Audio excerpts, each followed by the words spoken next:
another thing that I think people get wrong is that AI is an automation project, but AI is really a data project. In our marketing team, we've been experimenting with AI in multiple ways. We took like 2K plus customer interviews from Fireflies. We took the transcript, analyzed all of these interviews with ChatGPT, and then he built content pillars based on the exact pain points that were quoted in those customer interviews.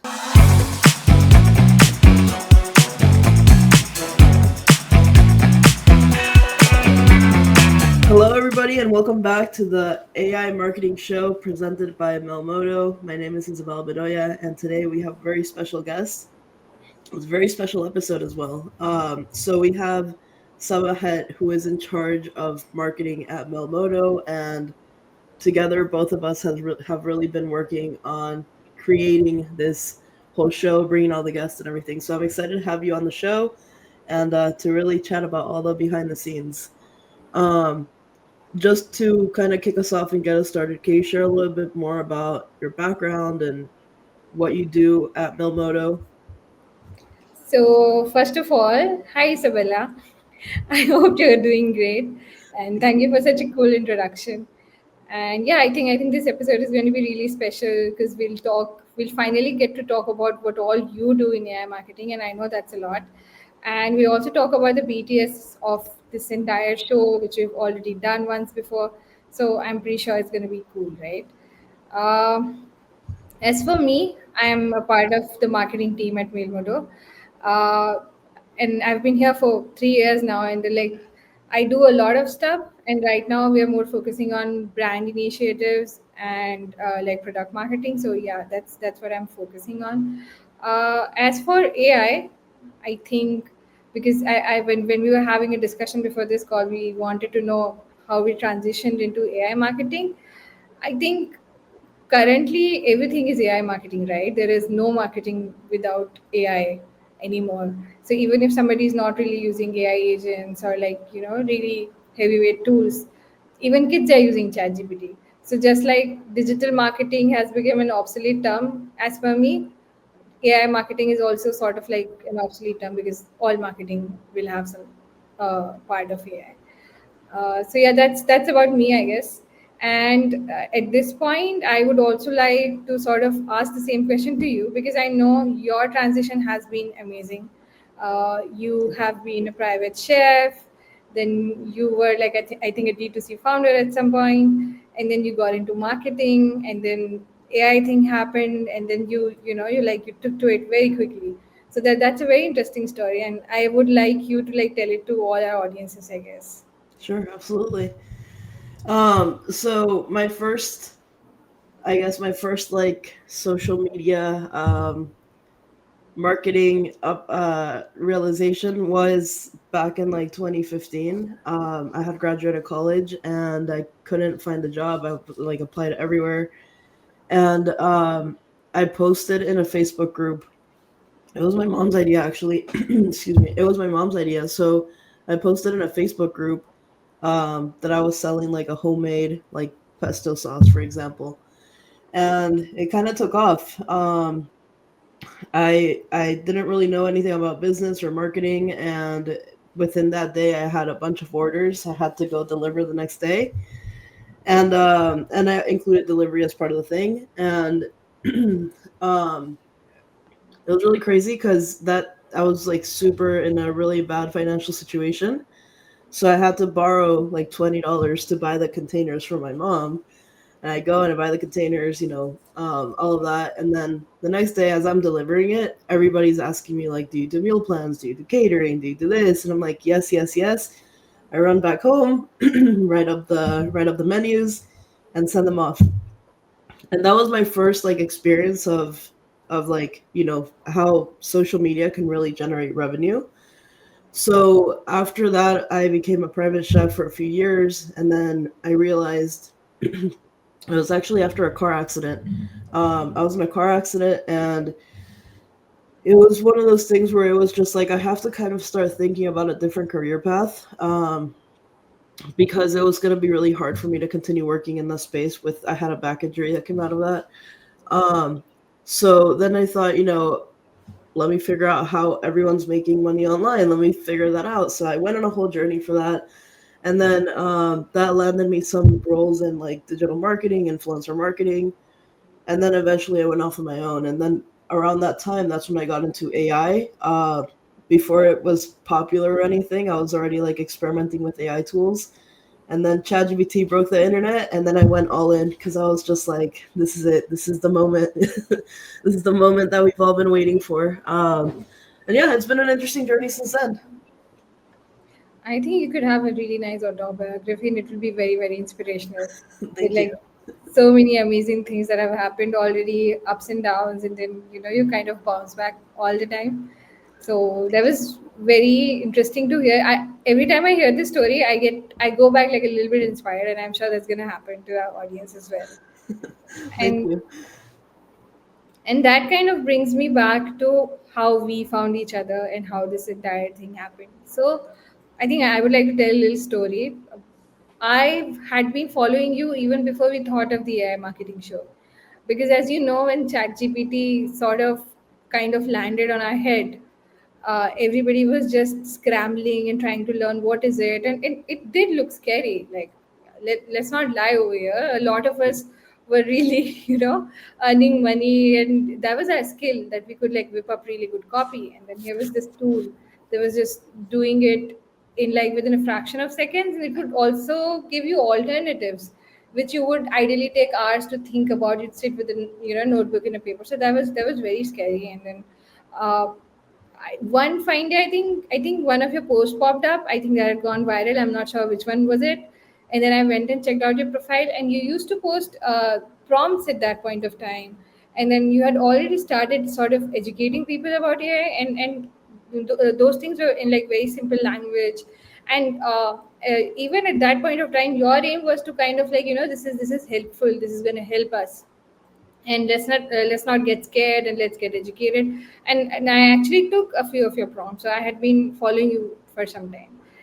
And then this discussion started happening at Mailmodo between our team, and we wanted to create like educational resources for AI marketing, because we knew that it was a big topic, and we knew there was a lot of fear around it. And we also thought that, okay, things are going to change drastically, but if you can like pick them up, you can actually turn them around in your favor. And then we were just brainstorming. We came up with this idea: why don't we have a chat? Like, we just have a very small mini series of 4 to 5 very like detailed episodes about particular topics. And then Zishan, like our head of marketing, he was like, okay, who can do this? Who can host it? And then I immediately was like, okay, I know someone. I think she'll be great. Let's just talk to her. And I think that's when we contacted you. We had our first call, and you were on board. We brought in Audrey, Drew. I think Ben was someone that I spoke to, but rest everybody, Najma, and everyone was like brought in by you. Heather also, and they're all doing great now. And every time I see their posts sort of pop up on my feed, I feel like, yeah, we're all doing fine. So yeah, that's our story from our end of how we got together and started this entire thing. I also want to know what went through your mind when you first heard the idea, and how did you like season one? How did it help you later on in business? Like, your perspective also would be great over here. Yeah, I think people take podcasting super like for granted. When you guys reached out, of course, it was very like I felt very honored, of course, that you guys considered me for this. And I think we had just done also. I think we kind of like started slow. We first did like a panel, which was really awesome too. I think you guys were able to bring in Neil Patel. That was really cool. And then yeah, I was just really excited about the idea. I have always wanted to have a podcast, but I didn't want to go through all the issues of like me having to do it by myself. So it just kind of really worked out. And bringing in the guests that we were able to bring in for season one, it was really cool because it really like solidified a lot of those friendships that I have now, where we were just like supporters or collaborators on content. After that conversation, it just like really deepened and strengthened the relationship. And and we were able to do, like either potential more collaborations or some business partnerships and stuff like that. So I think a lot of people take that for granted. Having a podcast is a really great business tool to generate more partnerships or more clients for your business.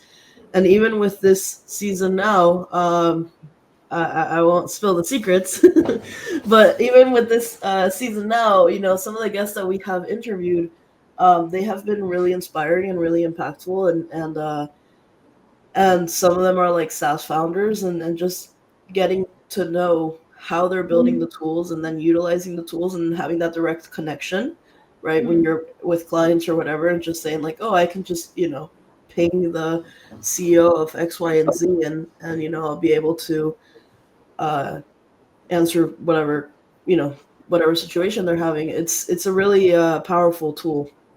So that I didn't come in with the mentality of that. I just came in with the mentality of like, let's provide more helpful content and bring some of the people that I knew and some of the people that you knew to share their thoughts. But that was just kind of like the byproduct of it, and that was really interesting as well. It's completely off topic, but when you were saying all of this, I actually read a very good post today from head of growth at Adobe, I think, and basically what he was trying to say is people put a lot of attention to customer stories, but there is something called prospect stories. And prospect stories are like we do all of these ABM and stuff. It's like you find out your ICP, you find out the people that you would eventually like to build a relationship with, and maybe they become your partners or customers later on. The best way to sort of start engaging with them is call them in a podcast, start a series, hear their stories, and then that can like kick off a very good relationship with them in any which way that you want, right? And I think that it really resonated with me, and I could think of so many examples. For example, with you just mentioned email edge that we did. You were a part of it, and we did one season together, and then now we're doing it again. So like it just goes on to show that if you can just bring people together for a project and like keep up with them, you can have really good relationships, and that really is the core of any good business, right? Yeah, So yeah. and that's something AI can't do, right? That's something I cannot do for sure. For example, the documentary, and I think yesterday I made a post on LinkedIn going back to the documentary, and that was back in 2023, if you remember.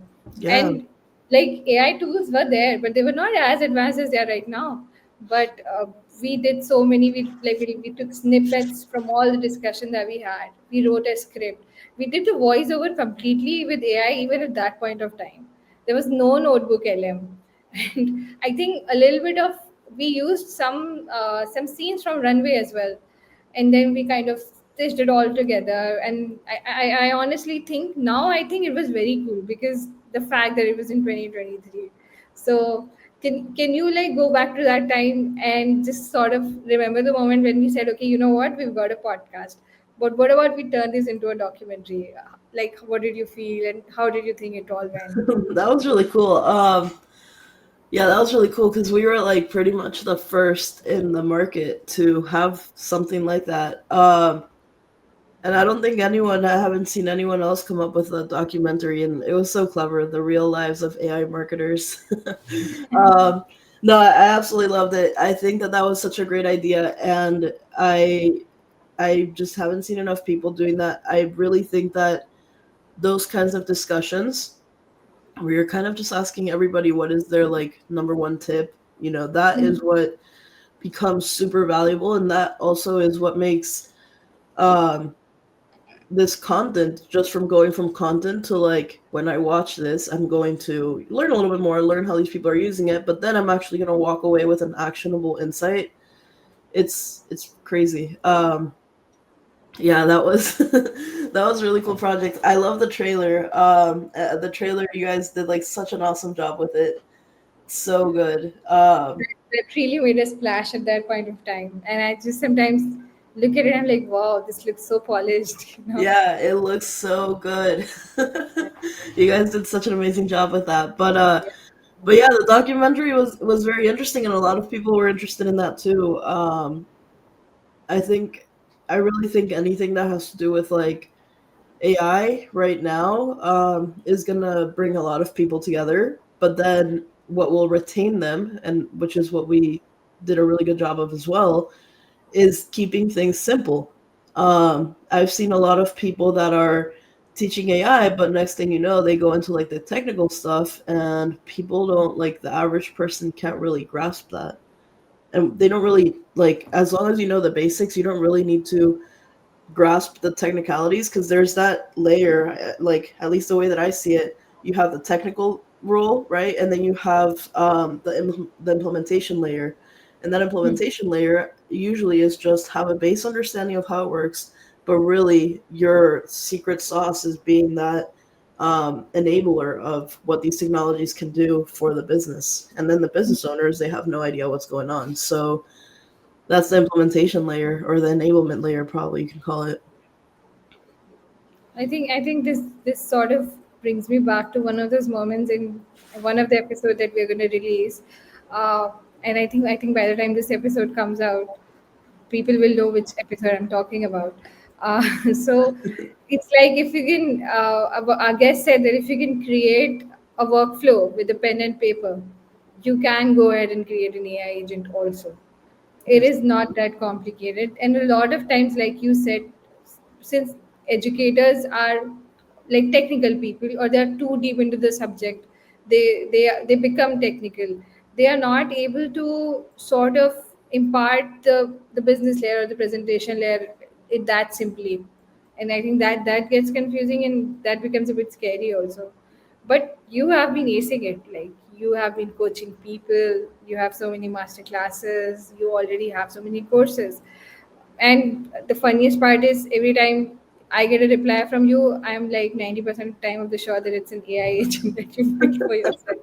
So very, very curious to know how you built an entire business model based on AI, first of all. You teach AI, and a lot of the management and like admin and everything that comes around it is managed by AI, as far as I understand. So, like, can you like talk about that a bit more? I think that'd be very useful for people. Yeah, so I think the first step before you can build something fully automated is first you have to understand, as you were just saying, right? It's like understand what are the processes, because otherwise you're gonna end up building things that in theory sound cool, but then in actual practicality, it's not how it works. It happens to all of us. I've done it a million times. But the way that I kind of see it is, and this is like specifically going to be really helpful for anyone that has like uh, kind of like a smaller business, right? Because enterprise, you have to go through more hoops.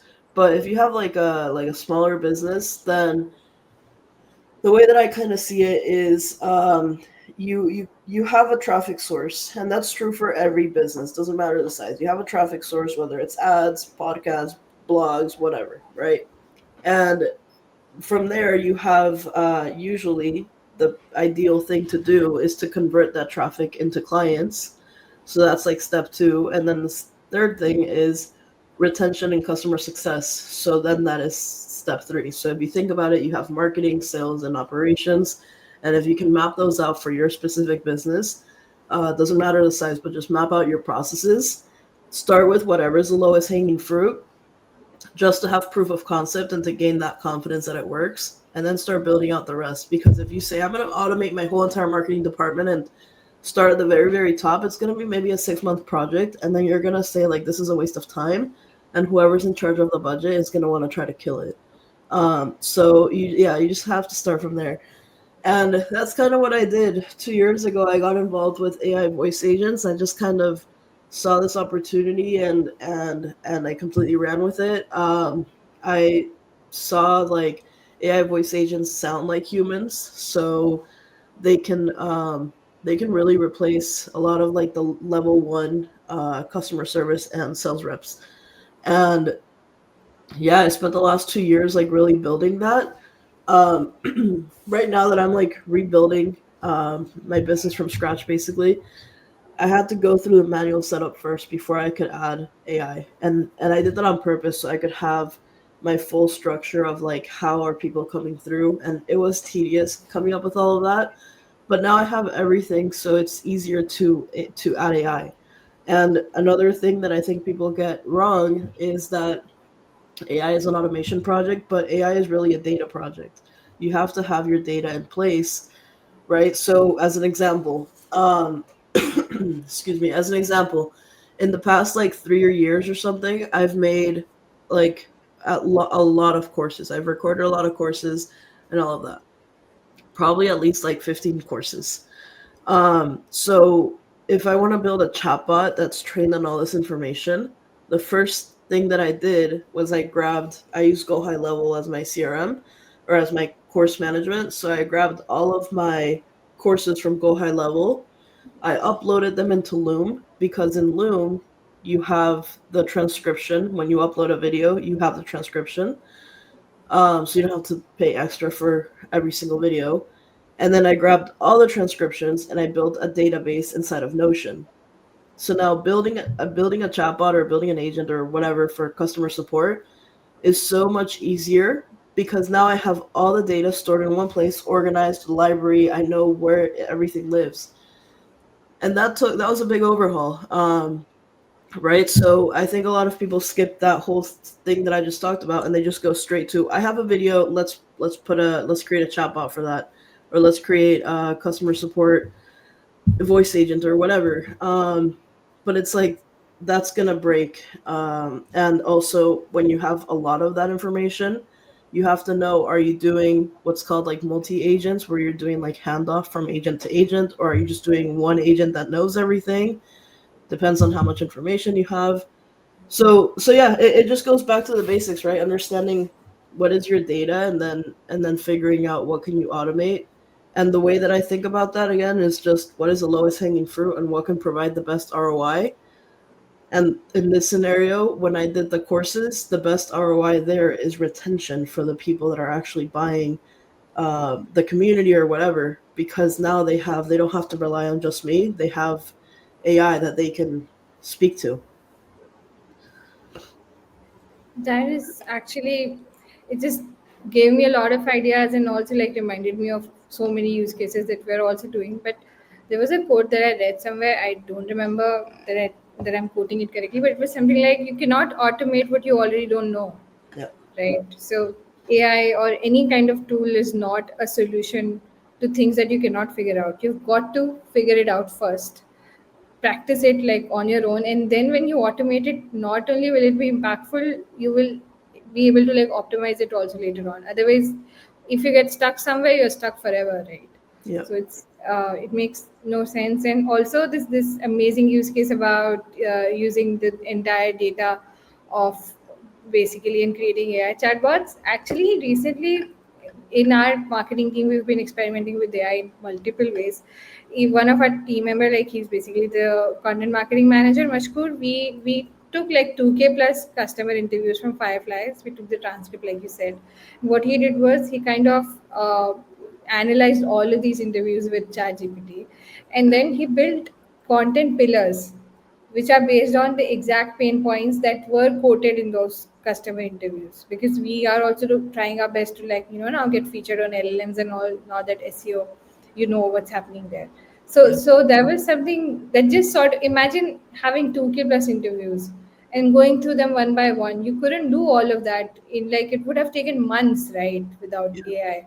Even if you could just get the transcript, just reading them every day or like 2 3, I don't even want to talk about how much time that would have taken, but it did not. It just took weeks, and we've got the content strategy based on it now. And I think they're also using that data, that churned out data. The RCSM team is basically doing exactly what you said, of creating an AI chatbot, because those conversation also have the solutions, right? So Yeah. somebody asked the pain point, or somebody said how to do this, and then RCSM would have answered it or guided them in some way. So you can also, like, based on those conversation, you can actually have automated things like that. So that is one thing we have done. We have also done like really really cool stuff, and I really wanted this opportunity to talk about it, because I think I really hope that so many marketing teams and marketers have tuned into this, and they can actually learn from it. So one was obviously this: whatever data that you have of customers, you can actually use it in multiple ways, right? Very quickly, very easily. So that's one. And another one of our team members. So we basically started doing tools-led SEO in the middle of this year, and the entire idea was that we build more and more tools very quickly. Okay, but how do we do them? How do we find out? So if you have built any tool, you've got to do. That's the product manager's job, right? You've got to do what field is the best. Where should we put it? What can we give in the UI which a similar tool doesn't give already, so that users are more attracted to our tool. So she created an AI agent basically, which what you've got to do. The only thing that you need to do basically is to sort of insert the keyword that you want to build a tool upon. So, for example, it's a LinkedIn text formatter, and then the agent will run on its own. It will tell you what fields to add where. It will do the entire research for you. And then in the backend, our development team had already created a framework, right? So all of that will be fed into that, and you will be able to build like 5 to 6 tools. I think even more than that in just one day. So you give it a keyword. Like after building those frameworks, the only job that was left for her to do was to do a proper keyword research, so that we could build the tools and rank on them. And the development team had to do the testing and the final touches. So we were able to build, I think, more than 10 tools every day for like a month, and we've got a stack of 100 plus tools now, and that also helped us in like ranking in the past few months when everyone was struggling with getting ranked, right? Yeah. So many other things that we've been doing, like I think everybody's been doing that. One, text generation is another thing, but I also really love how Lovable and Bold and all those tools have made all kinds of prototyping easier, right? So like you want to create a landing page. Earlier I would go to a Whimsical or something and I will create blocks and stuff like that. Now I just write a prompt to Lovable. This is the theme that I want. This is this blah blah blah, and it gives me a prototype. So I can, even before I speak to someone else, I can actually find out if I like this or not, and Yeah. then I can like reject. So that's amazing. I used to our designers, all of us would, talk like a mad person to them. Can you make the nose bigger? Can you make the line like that? Now we don't have to do all of it. We can just tell ChatGPT or any of the tool to like just create an image which we can then give to him, and we say, can you improve upon it? Like this is what I'm thinking, but like, is it possible? Can we do it? Can we make it better? So that's amazing. That's been amazing. And what are the other things that we're doing with prototyping?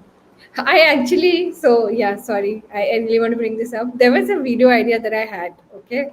And even though we have AI, things have simplified, but it's not so simple to create a video with AI. It takes time, it takes a day at least, right?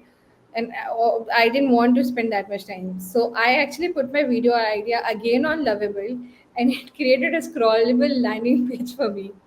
And the reason why I made it was I could like present it to people, saying that, see, this is the concept that I'm thinking, okay? And we'll just turn it into a video. So instead of writing it down, I could like show it visually, because it was ultimately going to be a video. And I was like, great, man, I can like even prototyping video, I'm using Lovable. And at this That's so point, I smart. have promoted Lovable a lot. It That's so really smart. is my favorite tool, to be honest. I love Lovable as well. That's so smart. Wow, I never would have thought of that. That's wild. Yeah, I Lovable is great. you are, in fact, like the other day when we were talking, you said how you have almost become a coder now, and you're like building an entire website with Lovable. Yeah, I think at the end of this whole journey, I'm probably gonna be like really technical, but and actually, I don't know if that's true because AI is making it simpler every single day. But at least I feel like I have figured out low code. Yeah, I've used Lovable for a lot of things. I have my whole website built on Lovable, which is really cool because every time I want to add a new page, it really is just one prompt, and it's like one prompt and boom, done. It took like maybe 5-10 minutes to write the Yeah, prompt. It's the best feeling, which makes like actual going back to the drag and drop builders that it just becomes like that is just so much work. I asked ChatGPT to write a prompt for Lovable, and it Yeah, gives a very nice detailed prompt, and then you go back to Lovable, and that really is the best part. Like you just give one prompt, even if it's not very detailed, it will come back with some sort of a structure for you, so you yeah. can think upon and like maybe. optimize it. And we are also trying to do something very similar with email marketing at Mailmodo, actually. By the time this gets launched, hopefully it will be done, and I can like get people to visit it. But that's what we are planning to do, like one prompt complete email marketing automation. So all you'll have to do is just write, this is the campaign that I want, or this is my objective, not even campaign. You can like do the entire planning from there. It will tell you, okay, let's create an email flow for you, and it will have like these three emails, do you want me to create them? And this is, I not that I think we are only email marketing platform in the market right now. Mailmodo is the only one that's going to do that. We generate entire templates, so not copy generation, not your image generation. Like a lot of people can do that, Mailmodo can do that from past 2 years. So not that, like you just enter a prompt and it will give you an entire template.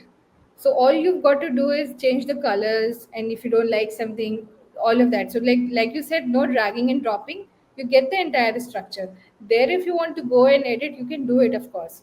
But like instead of starting from scratch or taking a pre-built template and making changes, you don't have to do it. You can just type in. It'll give you it'll give you a template, and then you can start your work from there. And like amazing stuff. This is just one part of it that I personally really like, the template generation one, because like it's not anywhere else, it's just here. And there are so many other things, like for example, you can build a journey. We've always had pre-built journeys, right? But now you don't even have to again plug and play there. You just create it and it'll be done for you.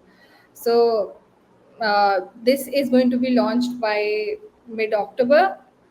Like this entire thing, it's in work. Template generation is in fact live right now. Anybody can sign up and just go check it out. But the other features that are on the roadmap, they are in the sort of like on the list, and they're like we are just doing the final touches, and we'll have a big grand Mailmodo AI reveal.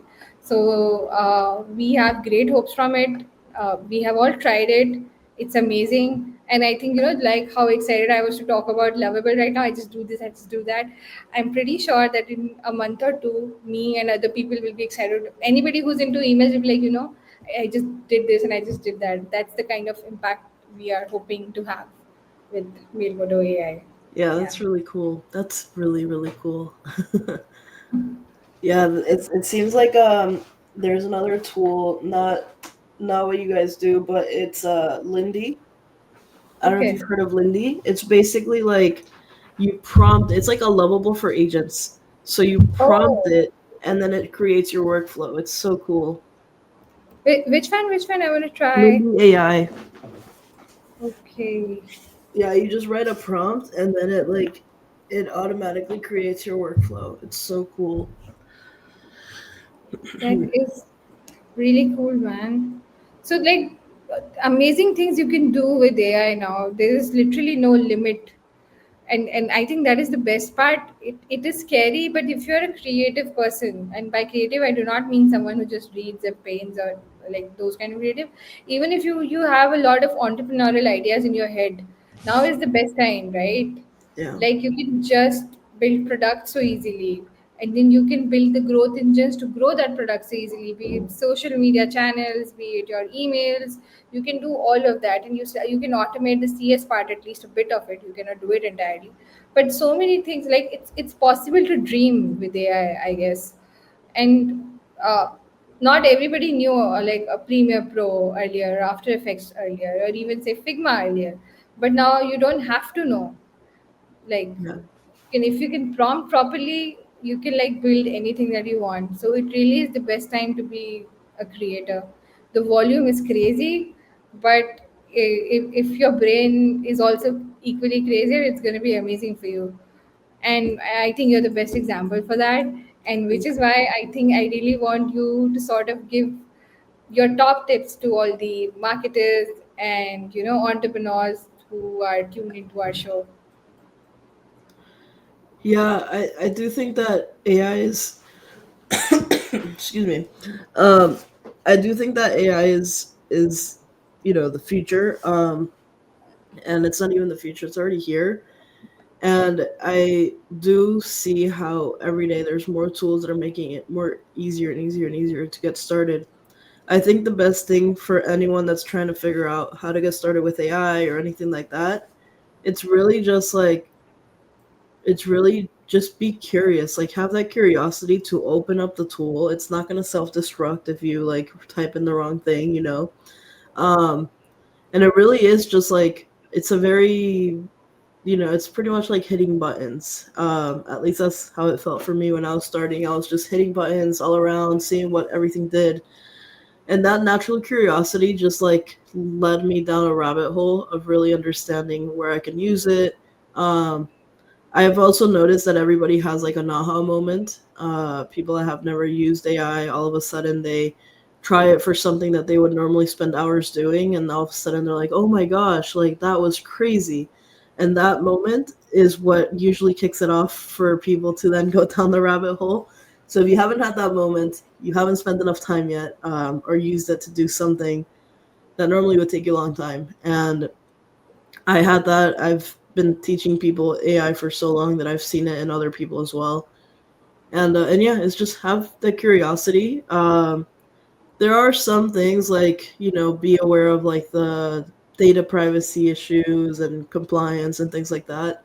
Um, Usually, if you just read the terms and conditions, you should be fine. And like that's, I guess, one thing. But other than that, it's just be curious. Be curious enough to learn. Be curious to explore. Be adventurous with the tools.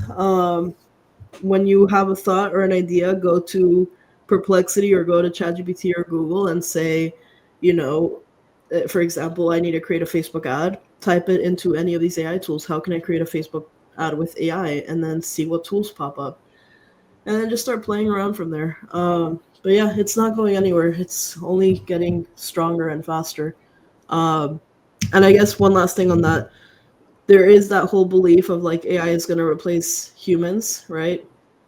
And I've been in this space for a while and I've implemented AI agents into businesses. And you still need humans to run the agents. You still need humans to, you know, figure out if the agent's doing the right work or the wrong work or whatever. So the way to stay ahead and to stay ahead of the curve, and also for more of a job security thing as well, or just legacy security, is really stay ahead of AI and learn and stay in the forefront, because which is all of us right now. Because if we know how to use AI, then first of all, when people are getting laid off because they don't know how to use AI, you're gonna have a higher stake in the ground. And Amazon's CEO actually said in an article recently that if you don't know how to use AI, we're gonna start doing layoffs. And a lot of it is excuse me, a lot of it is fear mongering. I get that, but but yeah, I think the message is the same. Learn AI, stay ahead of it, be curious, and that's one way to really try to figure out something before AI fully takes over. Actually, and when you were talking, the curiosity part actually, and I think it reminded me of two more things that we've done, like our team has done, and that was very cool. So, for example, I in 2022 we worked on a course. It's called Email Masterclass, and we did the whole shebang, which was basically writing down the first of all deciding what lessons we're gonna have, and then what is the script gonna be. Then we got an agency to record the videos. I actually made storyboard of how the videos are gonna look like. I recorded my voice for the voice modulation. I sent over to the person that this is how we want it to be. Then she sent back the videos. Edit, blah, blah, blah. You get the gist. It took months. Okay. Cut to 2025, I think the beginning of the year, we were planning to do some educational resources, and we thought deliverability is the most important email marketing concept that we need to talk about. We have a lot of guides about it, like a lot of stuff, ebooks and guides. We took all of them, and then we kind of like put them into notebook LM. We first created a podcast out of it, so it's got lessons. There are two people who are just discussing deliverability topics, and then we were like, okay, these are like just episode. What more can we do to make it like gamify it? We put some quizzes right after every lesson, and it became a podcast style course, and then that again took us weeks. So when I was comparing it to the amount of effort that it took me just 2 to 3 years back, and to how it's happening now, it's amazing. So like I said earlier also, it's great. It's the best time to be a creative person right now, and you will always need a human in the loop, right? Yeah. So somebody wrote all of that stuff down about deliverability. That's why we had it. Somebody fact checked everything, And because AI hallucinates, you have to understand if the tone is right, because you don't want it's professional, because you don't want a certain kind of tone at certain places. So who's going to do all of that? Somebody who already knows that stuff, and somebody like basically has the taste. And even recently, we had this original survey that we launched called State of Onboarding. There were 80 plus respondents to it, and we've been making state of email for 3 4 years now. So we sit down, we analyze the data like a person does it. This time we fed it to an AI, and it gave us groundbreaking insights. Like these type of people do this, these type of people do that. That kind of insight require a lot of study. We know this because we've done this earlier. And again, that just happened in days.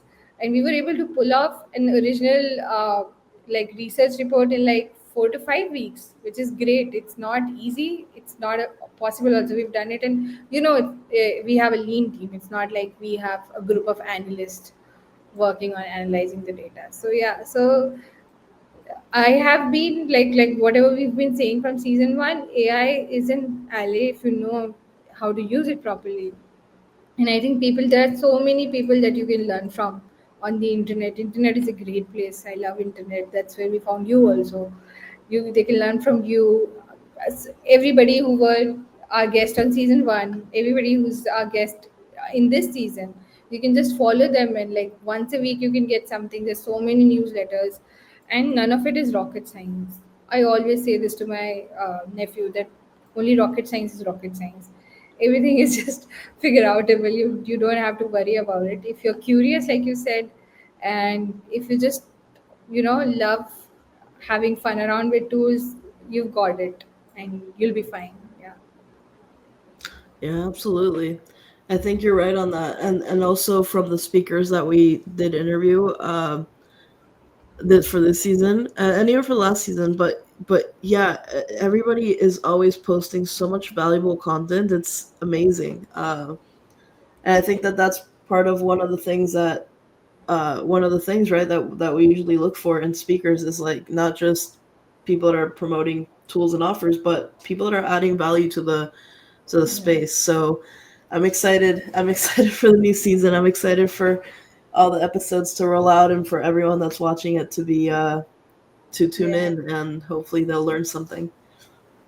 Yeah, hopefully. So like I'm excited, and I'm also like proud that we were able to make this lineup, and people were just gracious enough to like come on these calls with us and sort of align on the agenda, and then come back and do their recordings. And there's so many interesting things that they've shared. They actually brought in slides and examples back to the chat, and they shared with us. That was really cool. And we've been hearing their voices on loop because we've been editing the videos, and I think it's turned out really cool, and I cannot wait for people to watch it. Yeah. Yeah, yeah, yeah. It's gonna be awesome. Thank you for all of your help and all of your support throughout the whole last two seasons. I really appreciate everything you've done and everything the Mailmodo team has done. You guys are awesome. Thank you, Isabella. We love you too. Thank you. Okay. So should we hit end, or do we have something else left? No, I think that's it, right? Maybe just like goodbye.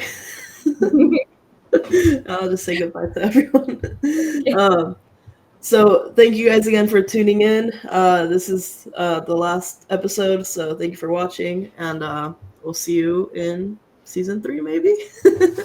Hey, Maybe. that's the hope. That's the hope. Yeah. It all depends on how many people come and watch it. So please come and watch it. We'll have a longer banter version of our episode if we get like it. If one of our episode becomes viral, right? Okay then. Okay. Goodbye, everybody. See you. Bye bye.